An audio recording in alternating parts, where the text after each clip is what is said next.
분들과 함께 로마서 3장 19절부터 26절까지의 말씀을 살펴보도록 하겠습니다.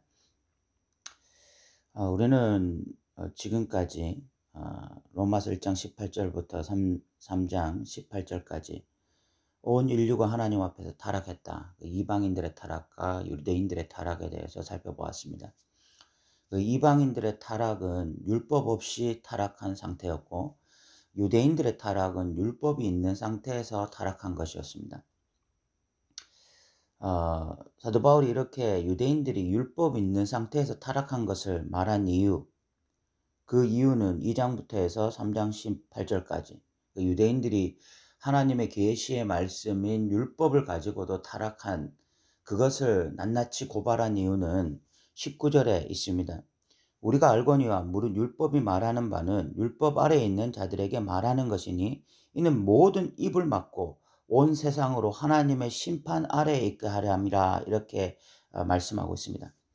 모든 입을 막고 라고 이야기하고 있습니다. 유대인들 입장에서는 자신들은 선민이고 하나님의 백성이고 율법이 있고 또 율법의 몇 가지 조항을 지켜가면서 끊임없이 자랑하는 자들이었습니다. 우리 하나님의 뜻을 알고 있다. 하나님의 뜻을 분별하고 있다. 그러면서 입이 막아지지 않는 것입니다. 우리 선하다. 우리 옳다. 우리 바르다. 그렇게 철저하게 자신들을 어떤 의로운 존재로, 선민으로 그렇게 생각했기 때문에 자신들의 입이 막아지지 않았어요. 그래서 하나님 앞에서조차 죄인으로서 나가는 것이 아니라 의인으로서 나가는 것이고, 하나님 앞에 설 때에 그들의 입이 막아지지 않는 것입니다. 하나님 앞에서 겸손하고 낮은 어떤 죄인의 모습이 아니라 그냥 당당한 그런 어떤 거룩한 존재로서 하나님 앞에 서려고 했던 것입니다. 실상은 그렇지 않았잖아요. 2장 1절부터 3장 18절까지 유대인들의 실상은 율법을 자랑하면서 실질적으로는 율법을 행하지 않는 전적으로 타락한 존재임에도 불구하고 그들의 인식이, 어떤 그들의 사고방식이 그랬다는 것입니다.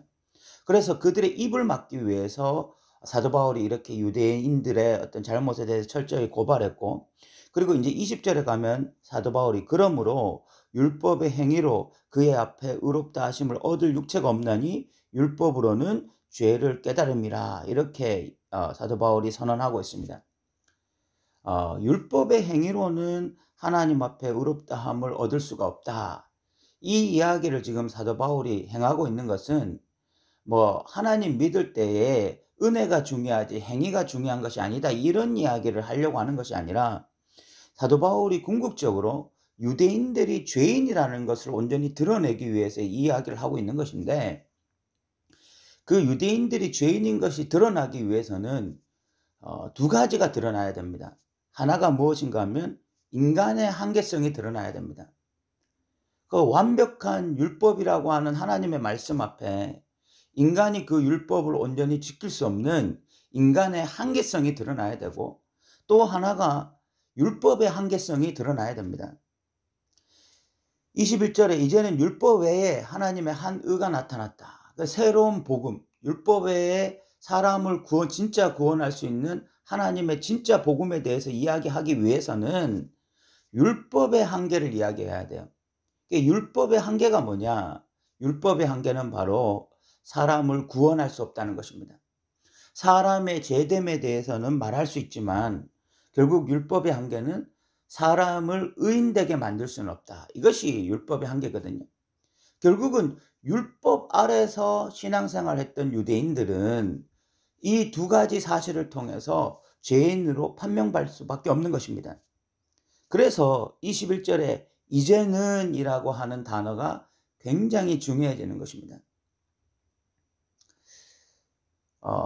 마틴 로이드 존스 목사님은 그 로마서를 쓰면서 로마서 1장 18절부터 3장 20절까지 모든 인류가 이 죄 아래 있다라는 것을 철저하게 로마서가 드러냈을 때, 그때 그것을 정말 직면했던 인간들이 21절에 이제는 이라고 하는 단어 앞에 정말 기뻐하며 감사하며 정말 감격하게 될 것이다, 이런 이야기를 했습니다.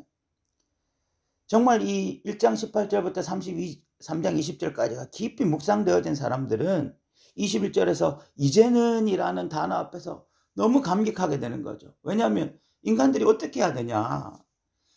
유대인들도 타락했고 이방인들도 타락했고 모두가 전적으로 부패해서 의인이 없고 한 명도 없다면, 그래서 다 하나님의 진노의 대상이라면 우리가 어떻게 해야 되냐라고 이렇게 탄식하고 있을 때에 21절에서 이제는 율법 외에 하나님의 한 의가 나타났으니 율법과 선지자들에게 증거를 받은 것이다 라고 말을 하고 있습니다. 여기서 의라고 하는 것은 철저하게 관계적 개념입니다. 그러니까 율법 외에 하나님의 한 의가 나타났다라는 것은 하나님이 인간과의 관계 속에서 여전히 언약적으로 신실하셔서 인간들을 구원하기 위한 새로운 방편을 마련하셨다는 것입니다. 그런데 그것이 율법과 선지자들에게 증거를 받은 것이다. 이 말은 율법 외에 하나님의 한 의가 나타났는데 그 율법의 새로운 그 의라는 것이 율법 속에서도 원래 숨겨져 있던 의미라는 것입니다. 율법과 선지자들에게 증거를 받았다라는 것은 구약 전체가 하나님의 그 의를 드러내고 있는 것이다 라는 것인데, 결국은 그런 구약에서 율법이 주어지고 선지자들이 끊임없이 외쳤던 것이 무엇인가 하면 결국은 율법이 한계를 가지고 있다. 그래서 하나님이 때가 되면 새로운 말씀, 새로운 복음을 인간들에게 제시할 것이고 그 복음을 통하여 온 인류가 다시 구원받는 자리로 나아갈 것이다 라는 것이 이미 구약의 말씀 속에, 율법 속에 담겨져 있었다는 것이죠. 그래서 진짜 율법 앞에 섰던 자들은 어떤 면에서는 진짜 복음을 소망하고 기대하게 되었던 것입니다. 그래서 진짜 구약의 하나님의 백성들은 진짜 율법 앞에 서서 그 율법 뒤에 있는 복음을 바라보고 복음을 소망하고 그렇게 살았던 자들이 구약의 진짜 하나님의 백성들이었던 것입니다. 그러면서 이제 말씀하기를 22절에 보면 곧 예수 그리스도를 믿음으로 말미암아 모든 믿는 자에게 미치는 하나님의 은이 차별이 없느니라 라고 말씀하고 있습니다. 예수 그리스도를 믿음으로 말미암는 의, 이 의를 이야기하고 있는데 이 의는 차별이 없다. 그래서 23절에 모든 사람이 죄를 범하였으며 하나님의 영광에 이르지 못하더니, 이제 유대인이든 헬라인이든 어떤 민족적 특성을 가지고 나 구원받았다, 구원받지 못했다라고 말할 수 없는, 그럼 모두 다 죄인으로 판명난 상태에서 차별이 없는 복음이 주어졌다는 것입니다. 그 차별이 없는 복음은 예수로 말미암는 복음입니다. 예수를 통해 주어진 복음입니다. 그러니까 예수를 믿느냐 안 믿느냐를 통해서 구원받게 되는 복음입니다. 유대인이든 헬라인이든 이제 뭐 율법을 가졌다, 선민이다 이런 것으로는 전혀 구원받을 수 없고 오직 하나의 복음, 그 복음은 예수를 믿느냐 안 믿느냐 하는 복음이죠. 그래서 24절에 그리스도 예수 안에 있는 속량으로 말미암아 하나님의 은혜로 값없이 의롭다 하심을 얻은 자 되었느니라 라고 이야기하고 있습니다. 값없이 의롭다함을 받았다라는 표현이 바로 칭의입니다. 칭의. 로마서에서 처음으로 3장 24절에 칭의라는 단어가 등장하고 있습니다. 의롭다 하심을 얻었다. 값없이 의롭다 하심을 받았다.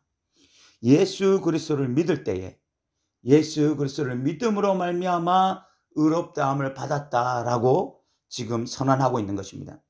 이제는 율법으로는, 율법을 어떤 지킴으로는 하나님 앞에 의롭다함을 받을 수가 없고 그 율법의 한계성, 인간의 한계성 때문에 그런 것이고 결국은 예수 그리스도를 믿음으로만 다 의롭다함을 받는다. 이것은 뭐 유대인이든 헬라인이든 누구라도 예외가 없다. 모두 다 이제는 죄인이고 예수를 믿음으로만 의롭다함을 받는다. 이 이야기를 하고 있는 것입니다. 그런데 여기서 우리가 중요하게 알아야 될 것이 있습니다. 여러분들이 이 이야기를 들을 때에 대부분들은 다 아는 이야기라고 생각할 것입니다. 여러분들이 흔히 들어왔던 이야기죠. 그런데 여러분들이 여기서 하나 알아야 될 것이 의롭다함을 받았다라고 하는 이 칭의라는 개념을 우리가 지금까지 이 종교개혁 시대의 해석을 따라서만 대부분 해석해 왔습니다. 그래서 이 칭의라는 개념이 어떤 개념이었는가 하면 철저하게 법정적인 개념이었습니다. 그래, 하나님의 법정에서 우리가 의롭다함을 받았다라는 것입니다. 그런데 여기서 우리가 생각해야 될 것이, 이 종교개혁자들은 법정적인 용어로 사용하면서 존재론적으로는 우리가 여전히 죄인이다, 죄인인데, 존재론적으로는 여전히 부패한 타락한 존재이기 때문에 죄인인데, 예수를 믿을 때에 하나님의 법정에서 의롭다라고 인정을 해준다는 것이죠. 존재론적으로는 여전히 타락한 존재, 그러나 하나님의 법정에서 의롭다함을 받은 존재, 이렇게 우리가 칭의를 이해함으로써 우리가 어떤 오류에 빠지게 되었는가 하면, 존재론적으로는 여전히 죄인이잖아요. 죄인이기 때문에 하나님의 법정에서 의롭다함을 받았지만 실생활에서는 여전히 죄인된 행동을 하면서 살아가는 것이 용인되었다는 것입니다. 우리가 칭의에 대한 개념을 이렇게만 이해해 왔기 때문에 법정에서는 내가 하나님 앞에 의롭다함을 받았지만 여전히 나의 존재는 죄로 가득 차 있는 거예요. 그러다 보니까 어떤 문제가 발생하느냐, 삶 속에서 죄 짓고 살아가는 것 당연한 거죠. 세상에 순응하며 살아가는 것 당연한 것입니다. 그 죄인된 어떤 생각과 가치관에 사로잡혀서 살아가는 것이 당연하게 된 것입니다. 그래서 예수를 믿고 난 이후에도 여전히 옛날 방식으로 살아가는 것입니다. 예수를 믿기 전이나 예수를 믿고 난 이후나 존재론적으로는 죄인이기 때문에 똑같은 삶의 패턴, 삶의 방향, 또 삶의 행동들을 가지고 살아가더라는 것입니다. 그런데 여기서 값없이 의롭다함을 받았다라는 개념이 법정적인 개념이기도 하지만 언약적 개념이기도 하다는 것입니다. 우리가 그런 관점에서 이것을 살펴봐야 돼요. 로마서에서 의라고 하는 것은 언약적인 개념입니다. 철저하게 관계적인 개념입니다. 그러면 이 의롭다라고 하는 개념이 어떤 개념인가 하면 관계적 개념이기 때문에 하나님이 우리에게 하나님으로서 신실하실 때에 의롭다라고 말씀하는 것입니다. 또한 우리가 하나님 앞에 신실할 때에 의롭다라고 말을 하는 것입니다. 그래서 이런 언약적인 개념, 관계적인 개념으로 살펴보면 우리가 의롭다라고 칭함을 받을 때는 다시 관계의 회복이 일어나는 것을 의미하는 것입니다. 하나님은 다시 우리의 하나님이 되시고 우리는 그분의 백성이 되는 것을 의미하는 것입니다. 존재론적으로 그렇게 되는 것을 의미하는 것입니다. 그래서 인간들이 의롭다함을 받을 때는 죄인이었던 인간들이 의롭다함을 받는 법정적인 개념도 있지만, 그러나 언약적 개념으로 보면 사탄의 백성 되었던 존재가 다시 하나님의 백성이 되는 존재론적으로 이런 변화가 일어나는 것이 의롭다함을 받는 것입니다.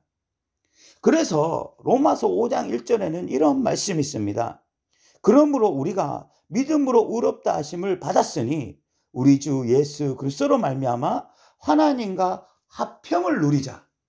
의롭다 하심을 받은 자들, 그런 자들은 법정적으로만 의롭다함을 받은 것이 아니라 존재론적으로 다시 하나님의 백성이 되었기 때문에 하나님과 화평을 누리는 관계로 나아가는 것이죠.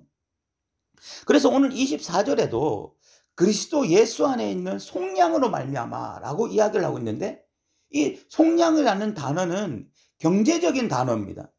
그 당시에 이 경제적인 단어로서 노예를 값을 주고 사는 것을 의미하는 것입니다. 그런 단어예요. 그러면 이 속량이라는 단어가 어떤 의미로 지금 쌓였습니까? 사탄의 노예였고 사탄의 백성이었던 인간들을 예수의 피로 값을 주고 산 것입니다. 값을 주고 사서 그들이 하나님의 백성이 된 것입니다. 존재론적으로. 그래서 사탄의 노예가 아니에요. 더 이상 사탄의 백성도 아닙니다. 이제는 진짜 하나님의 백성이 된 거예요. 그래서 의롭다함을 받은 것입니다. 그렇다면 하나님의 백성답게 살아가는 것이죠. 하나님의 통치를 받으면서 살아가는 것입니다. 하나님의 말씀 안에 살아가는 것입니다. 그것이 또한 의롭다 하심을 받았다라는 것의 진짜 의미예요. 이 개념이 없는 것입니다. 이 언약적 개념, 이 관계적 개념에 칭의가 없는 거예요. 그러다 보니까 많은 사람들이 법정적으로는 의롭다함을 받아서 그래서 하나님의 백성이 되었다고 말하지만 여전히 존재론적으로는 옛날 방식으로 살아가는 것입니다. 25절에 보니까 이 예수님을 하나님이 그의 피로써 믿음으로 말미암는 화목제물로 삼으셨다. 화목제물이라는 게 뭐예요? 결국은 하나님과 인간의 관계, 이 관계가 죄로 말미암아 막혀있고 하나님이 인간을 바라보실 때 진노로 바라보시는, 인간이 진노의 대상이었어요. 하나님과는 인간의 관계가 원수 관계였고 진노 관계, 그래서 심판의 대상이었던 인간들이 예수 그리스도를 믿음으로 말미암아 다시 인간과 하나님의 관계가 회복되어지고 친밀해지고 관계가 화목하게 되어지는, 그것을 말하는 거 아닙니까? 그렇다면 죄인된 인간이 어떻게 죄된 상태에서 여전히 죄를 지으면서 죄만 지으면서 어떻게 하나님과의 관계의 회복이 일어나겠어요? 물론 인간들은 믿음으로 말미암아 의롭다함을 받는 것입니다. 그러나 그 믿음으로 말미암는 하나님의 백성들은 이제 언약적 백성으로서 하나님 앞에 신실하게 살아감으로써 그것을 통하여 또한 하나님과의 이 화목이 계속해서 유지되어 나가는 것이거든요. 그러니까 법정적으로만 의롭다함을 받은 자들은 하나님 앞에서 의롭다함을 받았다라고 칭함을 받았음에도 불구하고 하나님과의 관계가 회복되어지지 않는, 하나님과 화평을 누리지 못하는 이런 아이러니한 모습이 나타나는데, 이것은 칭의를 제대로 이해하지 못한, 로마서를 제대로 이해하지 못한 자들의 잘못된 행동 패턴이고, 이것은 바른 칭의가 아니라는 것입니다. 저는 확신합니다. 그런 사람들은 구원받지 못할 것입니다. 나는 법정적으로는 의롭다함을 받아서, 그래서 나는 하나님의 백성이라고 자부하면서 칭의를 받기 전이나 칭의를 받고 난 이후나 하나님과 화평을 누리지 못하고 하나님과의 관계가 회복되어지지 않는 자, 여전히 사탄의 노예로 살아가는 자, 죄의 노예로 살아가는 자들은 결코 구원받은 자들이 아니다 라고 저는 담대하게 말하고 싶습니다. 결국 이 로마서 3장 24절에서 말하는 칭의가 제대로 해석되어져야 로마서가 제대로 해석되어집니다. 로마서에서 말하는 칭의라고 하는 것은 법정적인 개념이 분명히 있습니다. 죄인된 우리가 하나님 앞에서 하나님의 법정에서 의롭다함을 받았습니다. 그러나 그 개념만 있는 것이 아니라 언약적 개념이 있습니다. 그래서 존재론적으로 진짜 사탄의 노예에서 하나님의 백성이 된 이 일이 우리에게 진짜 일어난 것입니다.